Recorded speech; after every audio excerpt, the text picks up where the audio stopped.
ਜਥੇਦਾਰ ਸਾਹਿਬ ਵੱਲੋਂ ਕਿਹਾ ਗਿਆ ਕਿ ਅਕਾਲੀ ਦਲ ਹਾਰੀ ਹੈ, ਦੇਸ਼ ਲਈ ਬਹੁਤ ਵੱਡਾ ਘਾਤਕ ਨੁਕਸਾਨ ਹੋਏਗਾ। ਕਿਸ ਤਰ੍ਹਾਂ ਵੇਖਦੇ ਹੋ ਪਹਿਲਾਂ ਤਾਂ ਬਿਆਨ ਨੂੰ? ਸ਼੍ਰੋਮਣੀ ਅਕਾਲੀ ਦਲ ਦਾ ਖਤਮ ਹੋਣਾ ਦੇਸ਼ ਲਈ ਵੀ ਘਾਤਕ ਹੈ, ਦੇਸ਼ ਲਈ ਵੀ ਸਹੀ ਨਹੀਂ ਹੈ। ਮੈਂ ਇਹ ਗੱਲ ਸਮਝਦਾ ਕਿ ਭਾਈ ਹਰਪ੍ਰੀਤ ਸਿੰਘ ਨੂੰ ਪਹਿਲੀ ਗੱਲ ਤੇ ਹੈ ਕਿ ਇੱਕ ਬੁਲਾਰੇ ਵਜੋਂ ਜਿਹੜਾ ਉਹ ਬਾਦਲ ਦਲ ਦੇ ਉਹ ਬਿਆਨ ਇੱਦਾਂ ਲੱਗਦਾ ਕਿ ਜਿਵੇਂ ਕਿਸੇ ਬਾਦਲ ਦਲ ਦੇ ਬੁਲਾਰੇ ਨੇ ਬਿਆਨ ਦਿੱਤਾ ਹੋਵੇ। ਸ਼੍ਰੋਮਣੀ ਅਕਾਲੀ ਦਲ ਦਾ ਖਤਮ ਹੋਣਾ ਇਹ ਸਿੱਖਾਂ ਲਈ ਬੜਾ ਘਾਤਕ ਹੈ। ਸਿੱਖਾਂ ਨੇ ਇੱਕ ਗੱਲ ਜ਼ਰੂਰ ਕੀਤੀ ਹੈ ਕਿ ਉਹਨਾਂ ਨੇ ਬਰਗਾੜੀ ਜਿਹੜਾ ਕਾਂਡ ਵਾਪਰਿਆ ਸੀ ਉਹਦੀ ਸਜ਼ਾ ਦਿੱਤੀ ਹੈ, ਕਿਉਂਕਿ ਅਸੀਂ ਆਸ ਕਰਦੇ ਸੀ ਕਿ ਅਕਾਲ ਤਖਤ ਸਜ਼ਾ ਦੇਗਾ, ਅਸੀਂ ਆਸ ਕਰਦੇ ਸੀ ਕਾਨੂੰਨ ਸਜ਼ਾ ਦੇਗਾ। ਅਕਾਲ ਤਖਤ ਕਿਉਂਕਿ ਸਜ਼ਾ ਦੇ ਨਾ ਸਕਿਆ, ਉਹਨਾਂ ਦੇ ਲਾਏ ਨੇ। ਔਰ ਵੱਡੀ ਗੱਲ ਕਿ ਸਿੱਖਾਂ ਦੇ ਵਿੱਚ ਬਦਤਮੀਜ਼ੀ ਜਿਹੜੀ ਹੈ ਉਹ ਬਹੁਤ ਜ਼ਿਆਦਾ ਜਿਹੜੀ ਹੈ ਇੱਕ ਵੱਡਾ ਵਿਕਾਰ ਦੇ ਰੂਪ ਦੇ ਵਿੱਚ ਪੈਦਾ ਹੋ ਗਈ। ਤੁਸੀਂ ਜਦੋਂ ਇਹ ਸ਼ਬਦ ਵਰਤਦੇ ਹੋ ਭਾਈ ਸਾਹਿਬ ਜੀ, ਭਾਈ ਹਰਪ੍ਰੀਤ ਸਿੰਘ ਜੀ, ਮੈਂ ਸੰਬੋਧਨ ਹੋ ਰਿਹਾ ਉਹਨਾਂ ਨੂੰ ਕਿ ਸਿੱਖ ਕੌਮ ਬਦਤਮੀਜ਼ ਹੋ ਗਈ ਹੈ। ਕਿਉਂ ਬਦਤਮੀਜ਼ ਹੋ ਗਈ ਹੈ ਜੀ? ਕਿਉਂਕਿ ਸਿੱਖ ਜਿਹੜੇ ਆ ਹੁਣ ਹਿਸਾਬ ਮੰਗਦੇ ਆ। ਕੀ ਲੱਗਦਾ ਹੈ ਕਿ ਇੱਕੋ ਹੀ ਪਾਰਟੀ ਜਿਹੜੀ ਉਹ ਲਗਾਤਾਰ ਹੀ ਇੱਥੇ ਕਾਬਜ਼ ਹੋਣਾ ਚਾਹੁੰਦੀ ਹੈ ਲਗਾਤਾਰ ਹੀ, ਕਿਉਂਕਿ ਜਦੋਂ ਵੀ ਵੋਟਿੰਗ ਦੀ ਪ੍ਰਕਿਰਿਆ ਦੀ ਗੱਲ ਕੀਤੀ ਜਾਂਦੀ ਤੇ ਸਹਿਧਾਰੀ ਸਿੱਖਾਂ ਦੀ ਜਾਂ ਜਿਹੜੇ ਸਬਸੂਰਤ ਸਿੱਖ ਨੇ ਉਹਨਾਂ ਦਾ ਬੜਾ ਵਿੱਚ ਇਨਵੋਲਵਮੈਂਟ ਜੀ ਨਜ਼ਰ ਆਉਂਦੀ ਹੈ। ਤੁਹਾਡੇ ਮੁਤਾਬਕ ਕੀ ਹੋਣਾ ਚਾਹੀਦਾ ਉਸ ਜਗ੍ਹਾ ਨੂੰ ਲੈ ਕੇ? ਕਿਉਂਕਿ ਜੇਕਰ ਮੈਂ ਵੀ ਗੁਰਪ੍ਰੀਤ ਸਿੰਘ ਆ ਤਾਂ ਕੀ ਸ਼ਾਇਦ ਮੈਂ ਵੋਟ ਪਾ ਸਕਦਾ, ਕਾਸਟ ਕਰ ਸਕਦਾ ਕਿ ਮੈਂ ਸਿਰਫ ਸਬਸੂਰਤ ਹੋਵਾਂਗਾ? ਕਿਉਂਕਿ ਲੋਕਾਂ ਨੂੰ ਇਸ ਚੀਜ਼ ਦਾ ਵੀ ਨਹੀਂ ਪੂਰਨ ਗਿਆਨ ਹੈਗਾ ਕਿ ਕਿਸ ਤਰ੍ਹਾਂ ਵੋਟ ਕੀਤੀ ਜਾਵੇ। ਤੁਸੀਂ ਇੱਕ ਪਰਿਵਾਰ ਦੀ ਜਿਹੜੀ ਹੈ ਹਾਰਨ ਤੇ ਇੱਕ ਮਤਲਬ ਪਾਰਟੀ ਦੇ ਹਾਰਨ ਤੇ ਤੁਸੀਂ ਦੁੱਖ ਪ੍ਰਗਟ ਕਰ ਰਹੇ ਹੋ। ਤੁਸੀਂ ਕਹਿ ਰਹੇ ਹੋ ਸਿੱਖ ਜਿਹੜੇ ਨੇ ਉਹ ਸਿੱਖਾਂ ਨੂੰ ਜਿਹੜਾ ਉਹ ਖਤਰਾ ਪੈਦਾ ਹੋ ਗਿਆ। ਤੁਸੀਂ ਕਹਿ ਰਹੇ ਹੋ ਸਿੱਖ ਬਦਤਮੀਜ਼ ਹੋ ਗਏ ਨੇ। ਖੌਫ ਖਾਓ ਯਾਰ, ਖੌਫ ਖਾਓ। ਪੰਜਾਬ ਵਿੱਚ 2022 ਦੀਆਂ ਚੋਣਾਂ ਦਾ ਨਤੀਜਾ ਆ ਚੁੱਕਾ ਹੈ ਅਤੇ ਉਸ ਤੋਂ ਬਾਅਦ ਆਮ ਆਦਮੀ ਪਾਰਟੀ ਵੱਲੋਂ ਇਤਿਹਾਸਿਕ ਜਿੱਤ ਜਿਹੜੀ ਆ ਉਹ ਦਰਜ ਕੀਤੀ ਗਈ, ਜਿਸ ਤੋਂ ਬਾਅਦ ਸ਼੍ਰੀ ਅਕਾਲ ਤਖਤ ਸਾਹਿਬ ਦੇ ਜਥੇਦਾਰ ਸਿੰਘ ਸਾਹਿਬ ਗਿਆਨੀ ਹਰਪ੍ਰੀਤ ਸਿੰਘ ਵੱਲੋਂ ਇੱਕ ਵਿਵਾਦਿਤ ਬਿਆਨ ਦਿੱਤਾ ਜਾਂਦਾ, ਜਿਸ ਵਿੱਚ ਕਿਹਾ ਜਾਂਦਾ ਹੈ ਕਿ ਜੇਕਰ ਅਕਾਲੀ ਦਲ ਹਾਰਦੀ ਹੈ ਤਾਂ ਦੇਸ਼ ਦਾ ਜਿਹੜਾ ਹੈ ਉਹ ਨੁਕਸਾਨ ਹੋਵੇਗਾ, ਜਿਸ ਨੂੰ ਲੈ ਕੇ ਇੱਕ ਵੀਡੀਓ ਵਾਇਰਲ ਹੋਈ। ਜਸਵਿੰਦਰ ਸਿੰਘ ਐਡਵੋਕੇਟ ਨੇ ਮੈਂਬਰ ਨੇ ਐਕਸ ਮੈਂਬਰ ਨੇ SGPC ਦੇ ਗੱਲਬਾਤ ਕਰਦੇ ਹਾਂ। ਵਾਹਿਗੁਰੂ ਜੀ ਕਾ ਖਾਲਸਾ, ਵਾਹਿਗੁਰੂ ਜੀ ਕੀ ਫਤਿਹ। ਜਿਸ ਤਰ੍ਹਾਂ ਕਿ ਜਥੇਦਾਰ ਸਾਹਿਬ ਵੱਲੋਂ ਕਿਹਾ ਗਿਆ ਕਿ ਅਕਾਲੀ ਦਲ ਹਾਰੀ ਹੈ, ਦੇਸ਼ ਲਈ ਬਹੁਤ ਵੱਡਾ ਘਾਤਕ ਨੁਕਸਾਨ ਹੋਏਗਾ। ਕਿਸ ਤਰ੍ਹਾਂ ਵੇਖਦੇ ਹੋ ਪਹਿਲਾਂ ਤਾਂ ਬਿਆਨ ਨੂੰ ਤੁਸੀਂ? ਉਹਨਾਂ ਨੇ ਇਹ ਸ਼ਬਦ ਵਰਤਿਆ ਜੀ ਕਿ ਜੇ ਅਕਾਲੀ ਦਲ ਹਾਰਿਆ ਤੇ ਸਿੱਖਾਂ ਦਾ ਨੁਕਸਾਨ ਹੈ।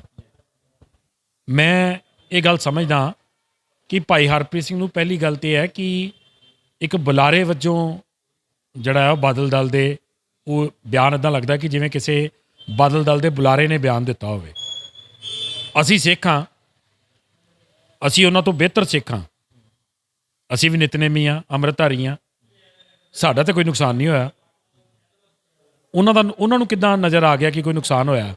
ਪੰਜਾਬ ਦੇ ਲੋਕਾਂ ਨੇ ਜਿਹਦੇ 'ਚ ਬਹੁਤਾਤ ਸਿੱਖ ਤੇ ਜਿਹੜੇ ਆ ਹਿੰਦੂ ਕਮਿਊਨਿਟੀ ਆ, ਉਹਨਾਂ ਸਾਰਿਆਂ ਨੇ ਯਕਮੁਸ਼ਤ ਹੋ ਕੇ ਇਹ ਤਾਂ ਗਵਰਨੈਂਸ ਦੇ ਉਲਟ ਜਿਹੜਾ ਮੈਂਡੇਟ ਹੈ ਇਹਦਾ ਧਰਮ ਨਾਲ ਵਿੱਚ ਜੋੜ ਕੇ ਕਿਉਂ ਵੇਖ ਰਹੇ ਹੋ? ਹਾਂ, ਸਿੱਖਾਂ ਨੇ ਇੱਕ ਗੱਲ ਜ਼ਰੂਰ ਕੀਤੀ ਹੈ ਕਿ ਉਹਨਾਂ ਨੇ ਬਰਗਾੜੀ ਜਿਹੜਾ ਕਾਂਡ ਵਾਪਰਿਆ ਸੀ ਉਹਦੀ ਸਜ਼ਾ ਦਿੱਤੀ ਹੈ, ਕਿਉਂਕਿ ਅਸੀਂ ਆਸ ਕਰਦੇ ਸੀ ਕਿ ਅਕਾਲ ਤਖਤ ਸਜ਼ਾ ਦੇਗਾ, ਅਸੀਂ ਆਸ ਕਰਦੇ ਸੀ ਕਾਨੂੰਨ ਸਜ਼ਾ ਦੇਗਾ।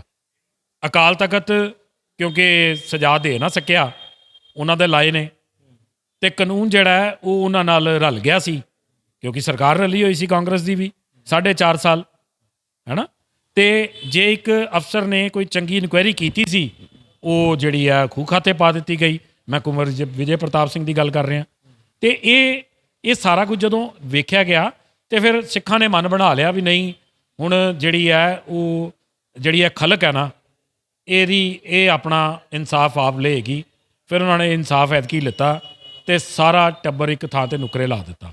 ਲੇਕਿਨ ਜਸਵਿੰਦਰ ਸਿੰਘ ਜੀ, ਅਕਸਰ ਹੀ ਗਿਆਨੀ ਹਰਪ੍ਰੀਤ ਸਿੰਘ ਨੂੰ ਜਥੇਦਾਰ ਫੂਲਾ ਸਿੰਘ ਨਾਲ ਕੰਪੈਰੀਜ਼ਨ ਕੀਤਾ ਜਾਂਦਾ, ਕਹਿੰਦੇ ਕਿ ਬਹੁਤ ਵਧੀਆ ਫੈਸਲੇ ਲੈ ਰਹੇ ਨੇ, ਲਗਾਤਾਰ ਹੀ ਬਹੁਤ ਅੱਛੇ ਫੈਸਲੇ ਲਿੱਤੇ ਗਏ। ਕੀ ਲੱਗਦਾ ਜਿਉਂ-ਜਿਉਂ ਦਿਨ ਬੀਤਦੇ ਜਾ ਰਹੇ ਨੇ, ਸਾਨੂੰ ਵੱਡੀ ਗੱਲ ਤੇ ਸਾਨੂੰ ਲੱਗਦਾ ਕਿ ਅਸੀਂ ਵੇਖਦੇ ਆ ਕਾਰਜਕਾਰੀ ਜਥੇਦਾਰ ਨੇ ਦੋ ਜਗ੍ਹਾ ਦੇ ਉੱਤੇ ਉਹ ਜਥੇਦਾਰੀ ਨਿਭਾ ਰਹੇ ਨੇ। ਕੀ ਸਾਡੇ ਕੋਲ ਇਸ ਤਰ੍ਹਾਂ ਦਾ ਕੋਈ ਵੀ ਹਜੇ ਤੱਕ ਜਥੇਦਾਰ ਨਹੀਂ ਮਿਲ ਪਾਇਆ ਜਿਹੜਾ ਸ਼੍ਰੀ ਅਕਾਲ ਤਖਤ ਸਾਹਿਬ ਜਾਂ ਦੂਸਰੀ ਜਗ੍ਹਾ ਦੇ ਉੱਤੇ ਜਿਹੜਾ ਆ ਉਹ ਬੈਠ ਸਕਣ?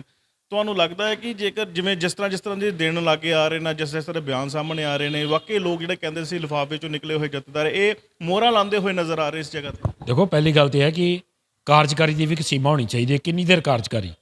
ਮਹੀਨਾ, 2 ਮਹੀਨੇ, 3 ਮਹੀਨੇ, ਕਿ ਉਨੀ ਦੇਰ 'ਚ ਪ੍ਰਬੰਧ ਕਰ ਲਿੱਤਾ ਜਾਵੇ। ਤੇ ਮੈਂ ਨਾਲ ਇਹ ਵੀ ਸਮਝਦਾ ਕਿ ਜਥੇਦਾਰ ਦੀ ਨਿਯੁਕਤੀ ਜਿਹੜੀ ਹੈ ਉਹ ਸ਼੍ਰੋਮਣੀ ਕਮੇਟੀ ਦੇ ਪ੍ਰਵਿਊ 'ਚੋਂ ਬਾਹਰ ਹੋਣੀ ਚਾਹੀਦੀ ਹੈ। ਕਾਰਨ ਕਿ ਜਥੇਦਾਰ ਦਾ ਹੁਕਮਨਾਮਾ ਤੇ ਲਾਗੂ ਹੈ ਸਾਰੇ ਸੰਸਾਰ ਦੇ ਸਿੱਖਾਂ ਤੇ ਜਥੇਦਾਰ ਦੀ ਨਿਯੁਕਤੀ ਸਿਰਫ ਪੰਜਾਬ 'ਚੋਂ ਜਿਹੜੀ ਹੈ ਉਹ ਇੱਕ ਧਿਰ ਜਿਹਦੇ ਮੈਂਬਰ ਜਿੱਤਦੇ ਉਹਦੀ ਐਗਜ਼ੈਕਟਿਵ ਬਣੀ ਤੇ ਉਹੀ ਫੈਸਲਾ ਕਰ ਲੈਂਦੀ ਹੈ।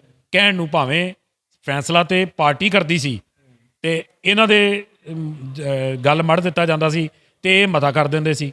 ਪਰ ਸਵਾਲ ਤੇ ਇਹ ਹੈ ਕਿ ਕਿੰਨੇ % ਲੋਕ, ਜੇ ਤੁਸੀਂ ਮੋਟੇ ਰੂਪ 'ਚ ਵੇਖੋ ਤੇ ਸਿੱਖਾਂ 'ਚੋਂ ਹੀ 5-7%, 8% ਤੋਂ ਵੱਧ ਮੈਂਡੇਟ ਨਹੀਂ ਹੁੰਦਾ ਜਿਹੜੀ ਪਾਰਟੀ ਜਿੱਤਦੀ ਹੈ, ਹੈ ਨਾ। ਵੱਧ ਮੈਂਡੇਟ ਤੇ ਉਲਟ ਹੁੰਦਾ। ਇਸ ਕਰਕੇ ਉਹ ਮੈਨੂੰ ਇਹ ਲੱਗਦਾ ਹੈ ਕਿ ਜਥੇਦਾਰ ਨੂੰ ਕਿੱਦਾਂ ਲੱਗਣਾ, ਕੌਣ ਲੱਗ ਸਕਦਾ, ਉਹਦੇ ਕੀ ਰੋਲ ਰਿਸਪੌਂਸਿਬਿਲਿਟੀਜ਼ ਹੋਣਗੀਆਂ। ਇਹਦੇ ਲਈ 2007 'ਚ ਇੱਕ ਮਤਾ ਕਰਵਾਇਆ ਗਿਆ ਸੀ ਸ਼੍ਰੋਮਣੀ ਕਮੇਟੀ 'ਚ। ਉਹ ਮਤਾ ਮੈਂ ਪੇਸ਼ ਕੀਤਾ ਸੀ ਉਦੋਂ, ਤੇ ਅੱਜ ਤੱਕ ਉਸ ਮਤੇ ਤੇ ਕਿਸੇ ਨੇ ਇੰਪਲੀਮੈਂਟ ਨਹੀਂ ਕੀਤਾ। ਕਿਉਂ ਨਹੀਂ ਕੀਤਾ ਜੀ?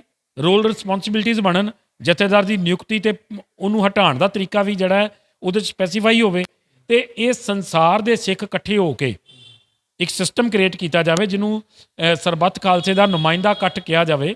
ਉਹ ਜਥੇਦਾਰ ਦੀ ਨਿਯੁਕਤੀ ਕਰੇ ਤੇ ਜਥੇਦਾਰ ਫੈਸਲੇ ਨਾ ਲਵੇ, ਫੈਸਲੇ ਸਥਾਨਕ ਪੱਧਰ ਤੇ ਹੋਣ, ਕਿਉਂਕਿ ਰਹਿਤ ਮਰਿਆਦਾ 'ਚ ਇਹ ਪ੍ਰੋਵੀਜ਼ਨ ਹੈ ਕਿ ਸਥਾਨਕ ਫੈਸਲਿਆਂ ਦੀ ਅਪੀਲ ਅਕਾਲ ਤਖਤ ਤੇ ਹੋਏਗੀ। ਇਹਦਾ ਮਤਲਬ ਸਥਾਨਕ ਫੈਸਲੇ ਲੈਣ ਦਾ ਵਿਧਾਨ ਹੈ ਤੇ ਫੈਸਲੇ ਲੋਕਲ ਹੋਣ। ਤੇ ਜੇ ਕੋਈ ਬਹੁਤ ਵੱਡੀ ਗੱਲ ਉੱਥੇ ਨਹੀਂ ਨਿਭਦੀ ਤੇ ਉਹ ਅਕਾਲ ਤਖਤ ਤੇ ਆਵੇ ਤੇ ਅਕਾਲ ਤਖਤ ਵੀ ਫੈਸਲਾ ਆਪ ਨਾ ਲਵੇ, ਥੱਲੇ ਬਕਾਇਦਾ ਐਡਵਾਈਜ਼ਰੀ ਕਮੇਟੀਜ਼ ਹੋਣ, ਉਹ ਉਹਦੇ ਮੁਤਾਬਕ ਫੈਸਲਾ ਲੈਣ। ਕਿਉਂਕਿ ਅਸੀਂ ਪਿਛਲੇ ਸਮੇਂ 'ਚ ਬਹੁਤ ਵਾਰ ਵੇਖਿਆ ਕਿ ਬਹੁਤ ਸਾਰੇ ਫੈਸਲੇ ਨੇ ਜਿਹੜੇ ਅਕਾਲ ਤਖਤ ਨੇ ਲਿੱਤੇ, ਜਿਹੜੇ ਬਾਅਦ 'ਚੋਂ ਕਾਨੂੰਨ ਨੇ ਪਲਟ ਦਿੱਤੇ। ਉਹ ਗੱਲ ਗਲਤ ਹੋ ਗਈ ਤੇ ਪਹਿਲੇ ਹੀ ਉਸ ਚੀਜ਼ ਨੂੰ ਹੱਥ ਨਾ ਪਾਇਆ ਜਾਵੇ ਜਿਹਦੇ ਨਾਲ ਕਾਨੂੰਨ ਦੀ ਜਿਹੜੀ ਹੈ ਉਹ ਨਾਲ ਜੁੜੀ ਹੋਵੇ। ਤੇ ਜੇ ਕੋਈ ਧਾਰਮਿਕ ਮਸਲਾ ਹੈ ਤੇ ਹਰ ਵਾਰੀ ਧਾਰਮਿਕ ਮਸਲੇ ਤੇ ਜਥੇਦਾਰ ਦਾ ਬੋਲਣਾ ਜ਼ਰੂਰੀ ਨਹੀਂ ਹੈ, ਉਹ ਥੱਲੇ ਇੱਕ ਸਿਸਟਮ ਕ੍ਰੀਏਟ ਹੋਵੇ। ਇਹ ਮੈਨੂੰ ਲੱਗਦਾ ਕਿ ਇਹ ਸਾਰਾ ਸਿਸਟਮ ਹੀ ਫਾਲਟੀ ਹੈ ਤੇ ਇਹ ਸਿੱਖਾਂ ਦੀ ਜਿਹੜਾ ਪਿਆਰ ਤੇ ਸਤਿਕਾਰ ਤੇ ਜਿਹੜੀ ਸ਼ਰਧਾ ਅਕਾਲ ਤਖਤ ਸਾਹਿਬ ਪ੍ਰਤੀ ਹੈ ਉਹਨੂੰ ਢਾਹ ਲੱਗ ਰਹੀ ਹੈ। ਇਹ ਢਾਹ ਬੰਦੇ ਲਾਉਂਦੇ ਨੇ ਪਰ ਸ਼ਰਧਾ ਉਸ ਸਿਧਾਂਤ ਨਾਲੋਂ ਪਰੇ ਹੋਈ ਜਾਂਦੀ ਹੈ। ਅਸੀਂ ਅੱਜ ਵੀ ਅਕਾਲ ਤਖਤ ਤੋਂ ਪਰੇ ਨਹੀਂ ਹਾਂ। ਅਸੀਂ ਅੱਜ ਵੀ ਉਸ ਸਿਧਾਂਤ ਦੇ ਅੱਗੇ ਸਾਡਾ ਸਿਰ ਝੁਕਦਾ ਹੈ ਕਿਉਂਕਿ ਸਾਡੇ ਗੁਰੂ ਸਾਹਿਬ ਦੀ ਵਾਗ ਜਿਹੜੀ ਹੈ ਉਹ ਬਣਾਈ ਵਿਰਾਸਤ ਹੈ। ਅਸੀਂ ਕਿੱਦਾਂ ਪਰੇ ਹੋ ਜਾਈਏ? ਪਰ ਜਿਹੜੇ ਬੰਦੇ ਉੱਥੇ ਬੈਠ ਕੇ ਉਸ ਵਿਰਾਸਤ ਦੀ ਮਜ਼ਾਕ ਉਡਾਉਣਗੇ, ਅਸੀਂ ਉਹਨਾਂ ਦੇ ਨਾਲ ਨਹੀਂ ਹਾਂ। ਉਹਨਾਂ ਨੂੰ ਇੱਦਾਂ ਦੀ ਗੱਲ ਨਹੀਂ ਕਹਿਣੀ ਚਾਹੀਦੀ। ਦੂਜੀ ਗੱਲ ਹੈ, ਤੁਸੀਂ ਜਦੋਂ ਇਹ ਸ਼ਬਦ ਵਰਤਦੇ ਹੋ ਭਾਈ ਸਾਹਿਬ ਜੀ, ਭਾਈ ਹਰਪ੍ਰੀਤ ਸਿੰਘ ਜੀ, ਮੈਂ ਸੰਬੋਧਨ ਹੋ ਰਿਹਾ ਉਹਨਾਂ ਨੂੰ ਕਿ ਸਿੱਖ ਕੌਮ ਬਦਤਮੀਜ਼ ਹੋ ਗਈ ਹੈ। ਕਿਉਂ ਬਦਤਮੀਜ਼ ਹੋ ਗਈ ਹੈ ਜੀ? ਕਿਉਂਕਿ ਸਿੱਖ ਜਿਹੜੇ ਆ ਉਹ ਹਿਸਾਬ ਮੰਗਦੇ ਆ। ਸਿੱਖ ਜਿਹੜੇ ਆ ਉਹ ਇਹ ਕਹਿੰਦੇ ਆ ਕਿ ਬਰਗਾੜੀ ਦੇ ਜਿਹੜੀ ਹੈ ਉਹ ਬੇਦਬੀ ਜਿਹੜੀ ਹੋਈ ਉਸ ਤੋਂ ਬਾਅਦ ਜਿਹੜੇ ਸਾਰੇ ਉੱਥੇ ਸਿੱਖ ਬੈਠੇ ਸੀ ਉਹਨਾਂ ਤੇ ਗੰਦੇ ਪਾਣੀ ਦੀਆਂ ਵਿਛਾੜਾਂ ਕੀਤੀਆਂ। ਦੱਸੋ ਕਿਉਂ ਕੀਤੀਆਂ? ਬਹਿਬਲ ਕਲਾਂ 2 ਬੰਦੇ ਮਾਰ ਦਿੱਤੇ, ਦੱਸੋ ਕਿਉਂ ਮਾਰੇ? ਅਸੀਂ 328 ਸਰੂਪਾਂ ਦਾ ਇੱਥੇ ਬਹੁਤ ਸਾਰੇ ਨੌਜਵਾਨਾਂ ਨੇ ਇੱਥੇ ਧਰਨੇ ਲਾਏ, ਅੱਜ ਵੀ ਇੱਕ ਧਰਨਾ ਚੱਲ ਰਿਹਾ, ਉਹ ਹਿਸਾਬ ਮੰਗ ਰਹੇ ਨੇ। ਤੇ ਕਿਉਂ ਨਹੀਂ ਦਿੰਦੇ ਜੀ ਤੁਸੀਂ ਹਿਸਾਬ? ਤੁਸੀਂ ਜਦ ਅਕਾਲ ਤਖਤ ਵੱਲੋਂ ਇਨਕੁਆਇਰੀ ਹੁੰਦੀ ਹੈ ਤੇ ਉਹਦੇ 'ਚ ਕਿਹਾ ਜਾਂਦਾ ਹੈ ਕਿ ਜਿਹੜੀ ਅਦਨਾ ਕਿ ਆਡਿਟ ਵਾਲੇ ਸੀਗੇ ਇੱਥੇ CA, ਉਹਨਾਂ ਤੋਂ ਸਾਰੇ ਪੈਸੇ ਜਮ੍ਹਾਂ ਕਰਾਏ ਜਾਣ। ਅੱਜ ਤੱਕ ਕੀ ਕਾਰਵਾਈ ਕੀਤੀ ਸ਼੍ਰੋਮਣੀ ਕਮੇਟੀ ਨੇ? ਕਿੱਥੇ ਖੜਾ ਅਕਾਲ ਤਖਤ? ਜਥੇਦਾਰ ਸਾਹਿਬ ਇੱਕ ਕਰਦੇ ਨੇ, ਪ੍ਰੋਗਰਾਮ ਕਰਦੇ, ਉਹ 'ਚ ਸਾਫ਼ ਕਹਿ ਦਿੰਦੇ ਨੇ ਕਿ ਹਿਸਾਬ ਨਹੀਂ ਦਿੱਤਾ ਜਾ ਸਕਦਾ, ਕਿਸੇ ਵੀ ਤਰੀਕੇ ਦਾ ਹਿਸਾਬ ਨਹੀਂ ਦਿੱਤਾ ਜਾ ਸਕਦਾ ਜਦੋਂ ਮੰਜੀ ਸਾਹਿਬ ਦੀਵਾਨ ਨਾਲ ਪ੍ਰੋਗਰਾਮ ਹੋਇਆ। ਦੇਖੋ ਜੀ, ਤੁਸੀਂ ਮਹਾਰਾਜ ਦੇ ਜਿਹੜੀਆਂ ਬੀੜਾਂ ਨੇ, ਸਰੂਪ ਨੇ, ਉਹਨਾਂ ਦਾ ਹਿਸਾਬ ਵੱਖਰੀ ਗੱਲ ਹੈ। ਮੈਂ ਉਸ ਪੈਸੇ ਦੀ ਗੱਲ ਕਰ ਰਿਹਾ ਜਿਨ੍ਹਾਂ ਨੇ ਆਡਿਟ ਕੀਤਾ ਤੇ ਗਲਤ ਕੀਤਾ। ਉਸ ਫਰਮ ਤੋਂ ਬਕਾਇਦਾ ਤੁਸੀਂ ਉਹ ਰਿਪੋਰਟ ਪੜ੍ਹੋ ਜਿਹੜੀ ਐਗਜ਼ੈਕਟਿਵ 'ਚ ਪ੍ਰਵਾਨ ਹੋਈ ਸੀ। ਠੀਕ ਹੈ ਜੀ, ਜਿਹੜਾ CA ਸੀਗਾ ਇੱਥੇ, ਜਿਹੜਾ ਕਰੋੜਾਂ ਰੁਪਏ ਤਨਖਾਹ ਲੈਂਦਾ ਸੀ, ਉਹ ਤੋਂ ਸਾਰੇ ਪੈਸੇ ਵਸੂਲੇ ਜਾਣ। ਠੀਕ ਹੈ, ਉਹ ਕਿਉਂ ਨਹੀਂ ਵਸੂਲੇ ਗਏ ਜੀ ਅੱਜ ਤੱਕ? ਸਾਡਾ ਬਾਪ ਗਾਇਬ ਹੋਵੇ ਤੇ ਅਸੀਂ ਉਹਦਾ ਪਤਾ ਵੀ ਨਾ ਲਾ ਸਕੀਏ, ਇਹ ਕਿੰਨੀ ਤੁਹਾਨੂੰ ਲੱਗਦਾ ਨਹੀਂ ਸ਼ਰਮਿੰਦਗੀ ਵਾਲੀ ਗੱਲ ਹੈ? ਮੈਨੂੰ ਲੱਗਦਾ ਜੀ ਕਿ ਬਹੁਤ ਸ਼ਰਮਿੰਦਗੀ ਵਾਲੀ ਗੱਲ ਹੈ। ਇਹਨਾਂ ਨੇ ਉਸ ਗੱਲ ਤੋਂ ਸਬਕ ਸਿੱਖ ਕੇ ਵੀ ਅੱਗੋਂ ਕੀ ਕੀਤਾ ਕਿ ਇੱਦਾਂ ਦੁਬਾਰਾ ਨਾ ਹੋਵੇ। ਅੱਜ ਤੱਕ ਉਹ ਵੀ ਇਹਨਾਂ ਨੇ ਕੋਈ ਜਿਹੜੀ ਰਿਪੋਰਟ ਹੈ ਜਾਂ ਉਹ ਸਿਸਟਮ ਹੈ ਉਹ ਜਨਤਕ ਨਹੀਂ ਕੀਤਾ। ਤੁਸੀਂ ਕਈ ਵਾਰੀ ਹੋ ਜਾਂਦਾ ਕਿ ਪਿਛਲੀ ਚੀਜ਼ ਨਹੀਂ ਪਤਾ ਲੱਗਦੀ ਪਈ ਜੀ, ਪਰ ਅੱਗੋਂ ਅਸੀਂ ਇਹ ਨਹੀਂ ਹੋਏਗੀ, ਇਹਦੇ ਲਈ ਅਸੀਂ ਇਹ ਬੰਨ ਨੂੰ ਬੰਨ੍ਹ ਦਿੱਤਾ ਹੈ। ਉਹ ਵੀ ਅੱਜ ਤੱਕ ਜਨਤਕ ਨਹੀਂ ਹੋਇਆ। ਮੈਂ ਦੇਖੋ ਮੈਂ ਸਮਝਦਾ ਕਿ ਸ਼੍ਰੋਮਣੀ ਕਮੇਟੀ ਜਿਹੜੀ ਹੈ ਬਹੁਤ ਸਾਡੇ ਬਜ਼ੁਰਗਾਂ ਦੀ ਬਣਾਈ ਜਥੇਬੰਦੀ ਹੈ। ਸਾਰੇ ਬੰਦੇ ਮਾੜੇ ਨਹੀਂ ਨੇ ਸ਼੍ਰੋਮਣੀ ਕਮੇਟੀ 'ਚ, ਪਰ ਜਿਹੜੇ ਚੰਗੇ ਨੇ ਉਹਨਾਂ ਦੀ ਬਾਤ ਉਹਨਾਂ ਦੀ ਚਲਦੀ ਵੀ ਨਹੀਂ ਵਿਚਾਰਿਆਂ ਦੀ, ਠੀਕ ਹੈ। ਬਹੁਤ ਵਧੀਆ ਬੰਦੇ ਵੀ ਨੇ, ਮੈਂ ਬਹੁਤ ਸਾਰਿਆਂ ਨੂੰ ਜਾਣਦਾ ਵੀ ਹਾਂ, ਪਰ ਜਦੋਂ ਉਹ ਸਿਆਸੀ ਗਲਬੇ ਹੇਠ ਨੇ ਉਹ ਕੰਮ ਨਹੀਂ ਕਰ ਪਾ ਰਹੇ, ਉਹ ਪਰਫਾਰਮ ਨਹੀਂ ਕਰ ਪਾ ਰਹੇ। ਉਹਨਾਂ ਨੂੰ ਆਜ਼ਾਦਾਨਾ ਕੰਮ ਕਰਨ ਦਿੱਤਾ ਜਾਵੇ, ਉਹਨਾਂ ਨੂੰ ਜਿਹੜਾ ਹੈ ਉਹ ਉਹਨਾਂ ਦੀ ਖੁੱਲ੍ਹੇ ਹੱਥ ਛੱਡੇ ਜਾਣ ਤਾਂ ਕਿ ਉਹ ਕੰਮ ਕਰ ਸਕਣ। ਸ਼੍ਰੋਮਣੀ ਕਮੇਟੀ ਨੂੰ ਸਿਆਸਤ ਦੇ ਪ੍ਰਭਾਵ 'ਚੋਂ ਬਾਹਰ ਕੱਢਣਾ। ਦੂਜਾ, ਮੈਨੂੰ ਇੱਦਾਂ ਲੱਗਦਾ ਹੈ ਕਿ ਸ਼੍ਰੋਮਣੀ ਕਮੇਟੀ ਦਾ ਜਿਹੜਾ ਐਕਟ ਹੈ, ਇਹ ਐਕਟ ਦੇ ਉੱਤੇ ਡਿਸਕਸ਼ਨ ਹੁਣ ਸ਼ੁਰੂ ਹੋਣੀ ਚਾਹੀਦੀ ਹੈ। ਜਿਹੜਾ ਐਕਟ ਹੈ ਇਹਦੇ 'ਚ ਵੋਟਾਂ ਦੀ ਜਿਹੜੀ ਗੱਲ ਮੈਂ ਪਹਿਲੇ ਕਹੀ, ਫਸਟ ਪਾਸਟ ਦਾ ਪੋਸਟ ਸਿਸਟਮ ਹੈ ਕਿ ਜਿੱਦਾਂ ਮੰਨ ਲਓ 100 ਸਿੱਖ ਨੇ ਅਤੇ 100 ਸਿੱਖਾਂ 'ਚੋਂ ਪਹਿਲੇ ਹੀ 40 ਨੇ ਵੋਟਾਂ ਬਣਾਈਆਂ ਹੁੰਦੀਆਂ ਸ਼੍ਰੋਮਣੀ ਕਮੇਟੀ ਦੀਆਂ, ਵੋਟਾਂ 60% ਤੇ ਬਣਾਉਂਦੇ ਹੀ ਨਹੀਂ। ਹੁਣ 40 'ਚੋਂ ਅੱਗੋਂ 6 ਧੜੇ ਖੜੇ ਹੋ ਗਏ ਅਤੇ ਜਿਹਨੂੰ 10 ਵੋਟਾਂ ਪੈ ਗਈਆਂ ਉਹ ਜਿੱਤ ਜਾਂਦਾ, ਬਾਕੀਆਂ ਦੀ ਵੋਟ 6 ਵੋਟਾਂ ਹਿੱਸਿਆਂ ਦੀਆਂ ਉਹ ਰਹਿ ਜਾਂਦੇ ਨੇ, ਜਦਕਿ ਉਹਦੇ 'ਚੋਂ ਵੀ 30 ਬੰਦੇ ਉਲਟ ਨੇ।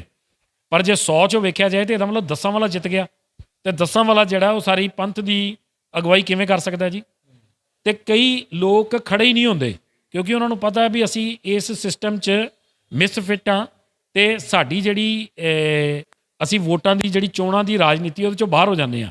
ਮੈਂ ਹੁਣ ਅੱਜ ਕਿਸੇ ਇੰਟੈਲੈਕਚੁਅਲ ਨੂੰ ਕਹਾਂ, ਕਿਸੇ ਚੰਗੇ ਡਾਕਟਰ ਨੂੰ ਕਹਾਂ, ਕਿਉਂਕਿ ਮੈਡੀਕਲ ਕਾਲਜ ਚਲਾ ਰਹੇ, ਇੰਜੀਨੀਅਰਿੰਗ ਕਾਲਜ ਚਲਾ ਰਹੇ ਹੈ ਨਾ, ਐਜੂਕੇਸ਼ਨ ਇੰਸਟੀਚਿਊਟ ਭਾਵੇਂ ਇਹਨਾਂ ਨੇ ਬਰਬਾਦ ਕਰਤੇ, ਅੱਜ ਤੱਕ ਸਾਲ ਹੋ ਗਿਆ ਟੀਚਰਾਂ ਨੂੰ ਤਨਖਾਹਾਂ ਨਹੀਂ ਮਿਲ ਰਹੀਆਂ। ਅਤੇ ਜੇ ਕਿ ਮੈਂ ਕਿਸੇ ਐਜੂਕੇਸ਼ਨਿਸਟ ਨੂੰ ਕਹਾਂ ਕਿ ਤੂੰ ਇਲੈਕਸ਼ਨ ਲੜੋ, ਕਹੇਗਾ ਮੈਂ ਨਹੀਂ ਲੜਦਾ, ਮੈਂ ਕੀ ਲੈਣਾ ਇੱਥੋਂ, ਹੈ ਨਾ। ਪਰ ਉਹਨਾਂ ਦੀ ਲੋੜ ਹੈ ਕਿਉਂਕਿ ਇਸ ਸਿਸਟਮ ਨੂੰ ਚਲਾਉਣਾ ਕਿਹਨਾਂ ਨੇ ਹੈ, ਉਹ ਇੰਟੈਲੀਜੈਂਟ ਲੋਕਾਂ ਦੀ ਲੋੜ ਹੈ। ਹੁਣ ਜੇ ਅਸੀਂ ਇਸ ਸਿਸਟਮ ਨੂੰ ਬਦਲ ਕੇ ਅਤੇ ਰਿਪਰੈਜ਼ੈਂਟੇਟਿਵ ਸਿਸਟਮ ਲਿਆਈਏ, ਇਹ 'ਤੇ ਡਿਸਕਸ਼ਨ ਕਰੀਏ। ਮੈਂ ਨਹੀਂ ਕਹਿੰਦਾ ਕਿ ਮੈਂ ਜਿਹੜੀ ਗੱਲ ਕਹਿ ਰਹੀ ਹਾਂ ਇਹ ਫੂਲ ਪ੍ਰੂਫ ਹੈ ਜਾਂ ਇਹੀ ਲਾਗੂ ਕਰ ਦਿਓ, ਇਹ 'ਤੇ ਕੌਮ ਡਿਸਕਸ਼ਨ ਕਰੇ। ਹੁਣ ਇਹਦੇ 'ਤੇ ਅਸੀਂ ਨਿਬੇੜਾ ਕਰੀਏ ਕਿ ਉਹਦੇ ਨਾਲ ਜਿਹੜੀ ਮਾਈਨਿਊਟ ਮਾਈਨੋਰਿਟੀ ਵੀ ਹੈ ਨਾ ਕੌਮ 'ਚ, ਉਹਨਾਂ ਨੂੰ ਮੰਨ ਲਓ 2% ਵੋਟ ਪੈਂਦੀ ਅਤੇ ਉਹਨਾਂ ਦੇ ਘੱਟੋ ਘੱਟ 2 ਬੰਦੇ ਦੇ ਅੰਦਰ ਪਹੁੰਚ ਜਾਣ, ਡਾਈਵਰਸ ਆਵਾਜ਼ਾਂ ਅੰਦਰ ਪਹੁੰਚਣਗੀਆਂ ਅਤੇ ਉੱਥੇ ਪੂਰੀ ਆਪੋਜੀਸ਼ਨ ਵੀ ਹੋਵੇ ਅਤੇ ਉੱਥੇ ਪੂਰੀ ਡਿਸਕਸ਼ਨ ਹੋਵੇ। ਇਹ ਨਹੀਂ ਕਿ ਹੱਥ ਖੜੇ ਕੀਤੇ ਤੇ ਹੋ ਗਿਆ, ਫਿਰ ਕੰਮ ਬਹੁਤ ਵਧੀਆ ਹੋਏਗਾ, ਫਿਰ ਕੌਮ ਨੂੰ ਜਵਾਬਦੇਹੀ ਹੋਏਗੀ ਸਾਰਿਆਂ ਦੀ। ਲੇਕਿਨ ਜਿਸ ਤਰ੍ਹਾਂ ਤੁਸੀਂ ਕਹਿ ਰਹੇ ਹੋ ਕਿ ਪ੍ਰਧਾਨ ਦੀ ਨਿਯੁਕਤੀ ਕੀਤੀ ਜਾਂਦੀ ਜਾਂ ਇਲੈਕਸ਼ਨਸ ਨਹੀਂ ਲੰਮੇ ਸਮੇਂ ਤੋਂ ਹੋ ਸਕੇ, ਕੀ ਲੱਗਦਾ ਹੈ ਕਿ ਇੱਕੋ ਹੀ ਪਾਰਟੀ ਜਿਹੜੀ ਉਹ ਲਗਾਤਾਰ ਹੀ ਇੱਥੇ ਕਾਬਜ਼ ਹੋਣਾ ਚਾਹੁੰਦੀ ਹੈ, ਲਗਾਤਾਰ ਹੀ? ਕਿਉਂਕਿ ਜਦੋਂ ਵੀ ਵੋਟਿੰਗ ਦੀ ਪ੍ਰਕਿਰਿਆ ਦੀ ਗੱਲ ਕੀਤੀ ਜਾਂਦੀ ਤੇ ਸਹਿਧਾਰੀ ਸਿੱਖਾਂ ਦੀ ਜਾਂ ਜਿਹੜੇ ਸਾਬਸੂਰਤ ਸਿੱਖ ਨੇ ਉਹਨਾਂ ਦਾ ਬੜਾ ਵਿੱਚ ਇਨਵੋਲਵਮੈਂਟ ਜੀ ਨਜ਼ਰ ਆਉਂਦੀ ਹੈ। ਤੁਹਾਡੇ ਮੁਤਾਬਕ ਕੀ ਹੋਣਾ ਚਾਹੀਦਾ ਉਸ ਜਗ੍ਹਾ ਨੂੰ ਲੈ ਕੇ? ਕਿਉਂਕਿ ਜੇਕਰ ਮੈਂ ਵੀ ਗੁਰਪ੍ਰੀਤ ਸਿੰਘ ਹਾਂ ਤਾਂ ਕੀ ਸ਼ਾਇਦ ਮੈਂ ਵੋਟ ਪਾ ਸਕਦਾ, ਕਾਸਟ ਕਰ ਸਕਦਾ, ਕਿ ਮੈਂ ਸਿਰਫ ਸਾਬਸੂਰਤ ਹੋਵਾਂਗਾ? ਕਿਉਂਕਿ ਲੋਕਾਂ ਨੂੰ ਇਸ ਚੀਜ਼ ਦਾ ਵੀ ਨਹੀਂ ਪੂਰਨ ਗਿਆਨ ਹੈਗਾ ਕਿ ਕਿਸ ਤਰ੍ਹਾਂ ਵੋਟ ਕੀਤੀ ਜਾ ਸਕਦੀ। ਦੇਖੋ, ਇਸ ਤਰ੍ਹਾਂ ਹੈ ਕਿ ਜਿਹੜੀ ਸਹਿਜਧਾਰੀ ਦੀ ਡੈਫੀਨੇਸ਼ਨ ਐਕਟ 'ਚ ਹੈਗੀ ਵੀ ਸੀ, ਉਹ ਵੀ ਸਾਬਤ-ਸੂਰਤ ਸਿੱਖਾਂ ਲਈ ਸੀ, ਠੀਕ ਹੈ। ਅਨਸ਼ੋਰਨ ਹੇਅਰ ਮਤਲਬ ਨਾ ਕੱਟੇ ਹੋਏ ਕੇਸ, ਪਰ ਉਹ ਵੀ ਸਟ੍ਰਾਈਕ ਆਊਟ ਹੋ ਗਈ, ਉਹ ਬਾਹਰ ਨਿਕਲ ਗਈ। ਹੁਣ ਸਵਾਲ ਅਗਲਾ ਇਹ ਹੈ ਕਿ ਜਦੋਂ ਤੁਸੀਂ ਵੋਟ ਪਾਉਣ ਦੀ ਗੱਲ ਕਰਦੇ ਹੋ ਤੇ ਸਿੱਖ ਤੇ ਵੋਟ ਬਣਾ ਹੀ ਨਹੀਂ ਰਹੇ, ਕਿਉਂ ਨਹੀਂ? ਜਿਹੜੀਆਂ ਐਗਜ਼ਿਸਟਿੰਗ ਵੋਟਾਂ ਬਣੀਆਂ ਹੋਈਆਂ ਨੇ ਅਸੈਂਬਲੀ ਦੀਆਂ, ਦੂਜੀਆਂ ਤੀਜੀਆਂ, ਉਹਦੇ 'ਚੋਂ ਸਿੱਖ ਨਾਵਾਂ ਦੀਆਂ ਆਪਣੇ ਆਪ ਐਨਰੋਲ ਹੋ ਜਾਣ। ਜਦੋਂ ਐਨਰੋਲ ਹੋ ਜਾਣਗੇ ਤਾਂ ਫਿਰ ਆਪੇ ਵੋਟ ਵੀ ਪਏਗੀ, ਠੀਕ ਹੈ ਜੀ। ਉਹਦੀ ਜਦੋਂ ਤੁਸੀਂ ਮੇਰੇ 'ਤੇ ਮੈਂਡੇਟਰੀ ਕਰ ਦਿੰਦੇ ਹੋ ਮੈਂ ਜਾ ਕੇ ਵੋਟ ਬਣਾਵਾਂ, ਕਈ ਲੋਕ ਕਹਿੰਦੇ ਮੈਂ ਕੀ ਲੈਣਾ। ਇੱਕ ਤਾਂ ਉਹਦੇ ਨਾਲ ਪਾਰਟੀਸਪੇਸ਼ਨ ਘੱਟ ਰਹੀ ਹੈ, ਪਾਰਟੀਸਪੇਸ਼ਨ ਪੂਰੀ ਹੋਣੀ ਚਾਹੀਦੀ ਹੈ। ਦੂਜੀ ਗੱਲ ਹੈ, ਜਦੋਂ ਤੁਸੀਂ ਇਹ ਕਹਿੰਦੇ ਹੋ ਨਾ ਕਿ ਇੱਕ ਪਰਿਵਾਰ ਕਾਬਜ਼ ਹੋ ਰਿਹਾ, ਮੈਨੂੰ ਲੱਗਦਾ ਕਿ ਇਹ ਰੂਲਿੰਗ ਆ ਚੱਲੀ ਹੈ ਕਿਉਂਕਿ ਹੁਸ਼ਿਆਰਪੁਰ ਸਰ ਬਲਵੰਤ ਸਿੰਘ ਖੇੜਾ ਨੇ ਇੱਕ ਕੇਸ ਪਾਇਆ ਦਾ ਕਿ ਬਾਦਲ ਦਲ ਨੇ 2 ਸੰਵਿਧਾਨ ਪੇਸ਼ ਕੀਤੇ ਹੋਏ ਆ, ਕਿਉਂਕਿ ਜਿਹੜਾ ਦੇਸ਼ ਦਾ ਸੰਵਿਧਾਨ ਹੈ ਉਹਦੇ ਮੁਤਾਬਕ ਇਲੈਕਸ਼ਨ ਕਮਿਸ਼ਨ ਕੋਲ ਇਹਨਾਂ ਨੇ ਕਿਹਾ ਹੋਇਆ ਕਿ ਅਸੀਂ ਜਿਹੜੀ ਹੈ ਸੈਕੂਲਰ ਪਾਰਟੀ ਹਾਂ, ਠੀਕ ਹੈ, ਅਤੇ ਅਸੀਂ ਅਤੇ ਦੂਜੇ ਬੰਨੇ ਇਹ ਜਿਹੜੀਆਂ ਧਾਰਮਿਕ ਚੋਣਾਂ ਲੜ ਰਹੇ ਨੇ, ਅਤੇ ਉਹਦੇ 'ਤੇ ਬਕਾਇਦਾ ਉਹਨਾਂ ਨੇ 2 ਸੰਵਿਧਾਨ ਇਹਨਾਂ ਨੇ ਪੇਸ਼ ਕੀਤੇ। ਉਹਦੇ 'ਤੇ ਕੇਸ ਹੋਇਆ, ਲੰਬਾ ਸਮਾਂ ਹੋ ਗਿਆ, 10 ਸਾਲ ਹਾਈ ਕੋਰਟ 'ਚ ਕੇਸ ਲੜਕਦਾ ਰਿਹਾ। ਹਾਈ ਕੋਰਟ ਨੇ ਇਹ ਜਿਹੜਾ ਉਹਨੂੰ ਇਹਨਾਂ ਨੇ ਸਟੇ ਲਿੱਤਾ ਹੋਇਆ ਸੀ, ਬਾਦਲ ਦਲ ਨੇ ਤੋੜ ਕੇ ਥੱਲੇ ਭੇਜਿਆ। ਹੁਣ ਸਰ ਸੁਖਬੀਰ ਸਿੰਘ ਬਾਦਲ, ਪ੍ਰਕਾਸ਼ ਸਿੰਘ ਬਾਦਲ ਹੋਰਾਂ ਨੂੰ ਜ਼ਮਾਨਤਾਂ ਕਰਾਉਣੀਆਂ ਪਈਆਂ ਆਪਣੀਆਂ ਉਸ ਕੇਸ 'ਚ ਪੇਸ਼ ਹੋ ਕੇ, ਤੁਸੀਂ ਸਾਰਿਆਂ ਨੇ ਟੀਵੀਜ਼ 'ਤੇ ਦੇਖਿਆ। ਅਤੇ ਇਹ ਮੈਨੂੰ ਲੱਗਦਾ ਵੈਸੇ ਹੀ ਡੀ ਬਾਰ ਹੋ ਜਾਣੇ ਆ ਕਿ ਇਲੈਕਸ਼ਨ ਲੜ ਹੀ ਨਹੀਂ ਸਕਣੇ, ਜਾਂ ਉਹ ਨਹੀਂ ਲੜ ਸਕਣਗੇ ਜਾਂ ਵਾਲੀਆਂ ਨਹੀਂ ਲੜ ਸਕਣਗੇ। ਹੁਣ ਮੇਰਾ ਕਹਿਣਾ ਇਹ ਹੈ ਕਿ ਕੌਮ 'ਚ ਬਹੁਤ ਸਾਰੇ ਸਕੂਲ ਆਫ ਥਾਟਸ ਹੁੰਦੇ ਆ। ਅਸੀਂ ਸਾਰੇ ਗੁਰੂ ਗ੍ਰੰਥ ਸਾਹਿਬ ਦੇ ਸਿੱਖ ਹਾਂ, ਅਸੀਂ ਸਾਰੇ ਅੰਮ੍ਰਿਤ ਨੂੰ ਮਤਲਬ ਜਿਹੜੀ ਹੈ ਉਹ ਤੇ ਨਿਸ਼ਚਾ ਰੱਖਦੇ ਹਾਂ। ਇਹ ਸਾਡੀ ਡੈਫੀਨੇਸ਼ਨ ਹੈ, ਪਰਿਭਾਸ਼ਾ ਸਿੱਖਾਂ ਦੀ। ਪਰ ਉੱਥੇ ਤੱਕ ਪਹੁੰਚਣ ਲਈ ਵੀ ਅਸੀਂ ਬਹੁਤ ਸਾਰੇ ਤਰੀਕੇ ਦੇ ਲੋਕ ਹਾਂ। ਉਹਨਾਂ ਸਾਰੇ ਤਰੀਕੇ ਦੇ ਲੋਕਾਂ ਦੀ ਪਾਰਟਿਸਪੇਸ਼ਨ ਉੱਥੇ ਪਹੁੰਚੇ ਅੰਦਰ, ਠੀਕ ਹੈ, ਤੇ ਇੱਕ ਹੈਲਦੀ ਐਨਵਾਇਰਨਮੈਂਟ ਬਣੇ ਤੇ ਸਾਰੇ ਸੰਸਾਰ ਦੇ ਸਿੱਖਾਂ ਦਾ ਉਹਦੇ 'ਚ ਰੋਲ ਹੋਵੇ। ਅੱਜ ਸਿੱਖ ਜਿਹੜਾ ਉਹ ਸਿਰਫ ਪੰਜਾਬ 'ਚ ਨਹੀਂ ਵਸਦਾ ਪਿਆ, ਉਹ ਸਿੱਖ ਜਿਹੜਾ ਉਹ ਸਾਰੇ ਦੇਸ਼ਾਂ 'ਚ ਬੈਠਾ। ਉਹ ਹਰ ਗੱਲ ਲਈ ਸ਼੍ਰੋਮਣੀ ਕਮੇਟੀ ਵੱਲ ਵੇਖਦਾ ਤੇ ਉਹਨਾਂ ਲੋਕਾਂ ਦੀ ਵੀ, ਫੋਰਨ ਦੇ ਲੋਕਾਂ ਦੀ, ਦੂਜੀਆਂ ਤੀਜਾਂ ਦੀ ਨੋਮੀਨੇਸ਼ਨ ਕਿਵੇਂ ਹੋਣੀ ਹੈ, ਇੱਥੋਂ ਪਰਸੈਂਟੇਜ ਰਿਪਰੈਜ਼ੈਂਟੇਟਿਵ ਸਿਸਟਮ ਕਿੱਦਾਂ ਬਣਨਾ, ਇਹ ਸਾਰੀ ਪ੍ਰੋਵੀਜ਼ਨ ਕ੍ਰੀਏਟ ਹੋਣੀਆਂ ਚਾਹੀਦੀਆਂ ਨੇ। ਮੈਂ ਇਸ ਕਰਕੇ ਕਹਿਣਾ ਕਿ ਐਕਟ ਤੇ ਹੁਣ ਦੁਬਾਰਾ ਡਿਸਕਸ਼ਨ ਕਰਕੇ ਤੇ ਇਹਦੇ ਤੇ ਜਿਹੜਾ ਉਹ ਕੀਤਾ ਜਾਵੇ ਤੇ ਅਕਾਲ ਤਖਤ ਨੂੰ ਸ਼੍ਰੋਮਣੀ ਕਮੇਟੀ ਦੇ ਪ੍ਰਵਿਊ ਚੋਂ ਬਾਹਰ ਕੱਢਿਆ ਜਾਵੇ। ਇਹ ਕੌਮ ਦੀ ਵਿਰਾਸਤ ਹੈ ਤੇ ਅਕਾਲ ਤਖਤ ਦਾ ਜਥੇਦਾਰ ਨਿਰਪੱਖ ਹੋਵੇ, ਠੀਕ ਹੈ ਜੀ। ਤੁਸੀਂ ਸਰਬੱਤ ਖਾਲਸਾ ਦੀ ਗੱਲ ਕੀਤੀ, ਕੁਝ ਸਮਾਂ ਪਹਿਲਾਂ ਵੀ ਸਰਬੱਤ ਖਾਲਸਾ ਹੋਇਆ, ਲੇਕਿਨ ਉਹਨਾਂ ਦੇ ਜਥੇਦਾਰਾਂ ਨੂੰ ਨਹੀਂ ਮੰਨਿਆ ਗਿਆ। ਉਹ ਜਾਂਦੇ ਨੇ ਅੰਦਰ ਤੇ ਇਸ ਤਰ੍ਹਾਂ ਹੋ ਜਾਂਦਾ ਜਿਸ ਤਰ੍ਹਾਂ ਮੈਂ ਜਦੋਂ ਸਰਬੱਤ ਖਾਲਸੇ ਨੂੰ ਚਿੱਤ ਵਧਾਣਾ ਤੇ ਭਾਈ ਹਰਸਿਮਰਨ ਸਿੰਘ ਨੇ ਅਨੰਦਪੁਰ ਸਾਹਿਬ ਤੋਂ, ਉਹਨਾਂ ਨੇ ਬਹੁਤ ਸੋਹਣਾ ਇੱਕ ਇਹਦੇ ਤੇ ਖਰੜਾ ਤਿਆਰ ਕੀਤਾ ਸੀ। ਅਸੀਂ ਬੜੀਆਂ ਡਿਸਕਸ਼ਨ ਕੀਤੀਆਂ ਉਦੋਂ। ਔਰ ਸਰਬੱਤ ਖਾਲਸਾ ਪੁਰਾਣੇ ਸਮੇਂ 'ਚ ਵੀ ਰਿਪਰੈਜ਼ੈਂਟੇਟਿਵ ਇਕੱਠ ਹੁੰਦਾ ਸੀ, ਉਹ ਸੰਗਤ ਦਾ ਇਕੱਠ ਨਹੀਂ ਸੀ ਹੁੰਦਾ।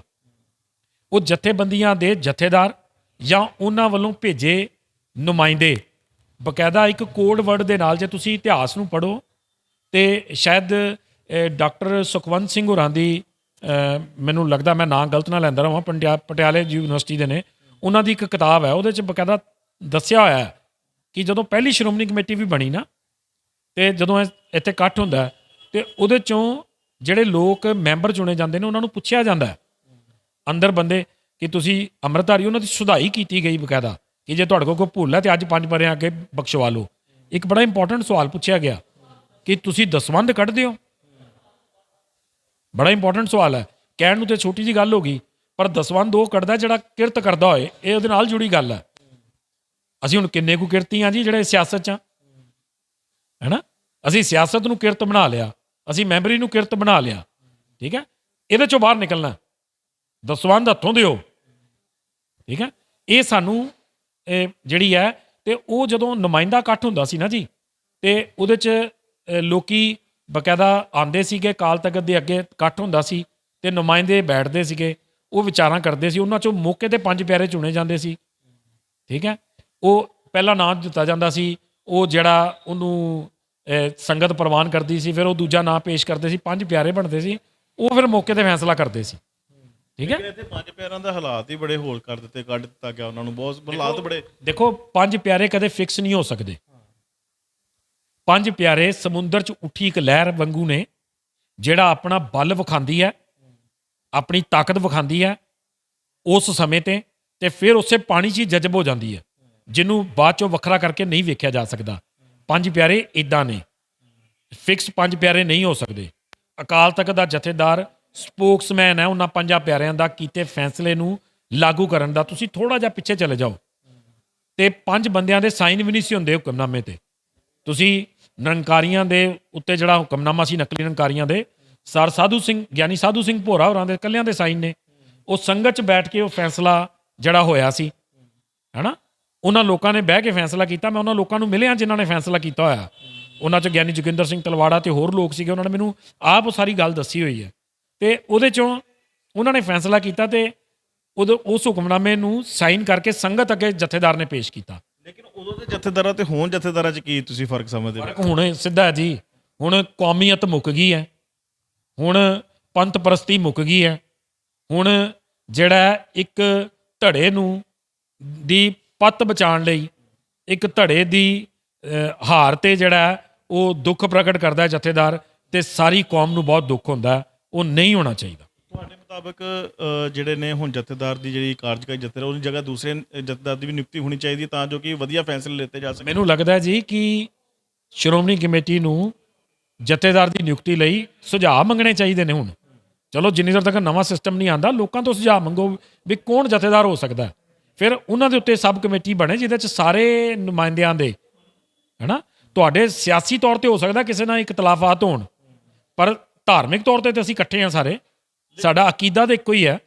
ਕਿ ਚੰਗਾ ਹੋਵੇ ਤੇ ਫਿਰ ਇਕੱਠੇ ਬਹਿ ਕੇ ਫੈਸਲਾ ਕਰ ਲਈਏ। ਲੇਕਿਨ ਸੋਸ਼ਲ ਮੀਡੀਆ ਤੇ ਇੱਕ ਹੋਰ ਚੀਜ਼ ਬੜੀ ਵਾਇਰਲ ਹੋ ਰਹੀ, ਕਹਿੰਦੇ ਕਿ ਜਥੇਦਾਰ ਸਾਹਿਬ ਨੇ ਜੋ ਬਿਆਨ ਦਿੱਤਾ ਵਾ, ਇਸ ਹਿਸਾਬ ਨਾਲ ਤੇ ਰਾਮ ਰਹੀਮ ਨੂੰ ਮਾਫੀ ਦੇਣੀ ਵੀ ਠੀਕ ਸੀਗੀ, ਜੋ ਹੋਇਆ ਫਿਰ ਠੀਕ ਹੈ। ਅੱਜ ਬਾਕੀ ਦੇਖੋ ਇਹੀ ਤਾਂ ਅਸੀਂ ਗੱਲ ਕਹਿ ਰਹੇ ਹਾਂ ਕਿ ਜਥੇਦਾਰ ਉਸ ਧੜੇ ਦੇ ਲਈ ਦੁਖੀ ਹੈ ਕਿ ਅਕਾਲੀ ਦਲ ਹਾਰ ਗਿਆ। ਜਥੇਦਾਰ ਸਾਹਿਬ ਉਹ ਬਾਦਲ ਦਲ ਸੀ, ਅਸੀਂ ਅਕਾਲੀ ਹਾਂ, ਠੀਕ ਹੈ ਜੀ। ਭਾਈ ਕਾਹਨ ਸਿੰਘ ਨਾਭਾ ਨੇ ਬਹੁਤ ਸੋਹਣੀ ਅਕਾਲੀਆਂ ਦੀ, ਅਕਾਲੀ ਕੌਣ ਹੁੰਦਾ ਉਹਦੀ ਡੈਫੀਨੇਸ਼ਨ ਦਿੱਤੀ ਹੈ, ਸਾਰੇ ਜਣੇ ਮਾਨਕੋਸ਼ ਤੋਂ ਜ਼ਰੂਰ ਪੜ੍ਹਿਓ, ਠੀਕ ਹੈ ਜੀ।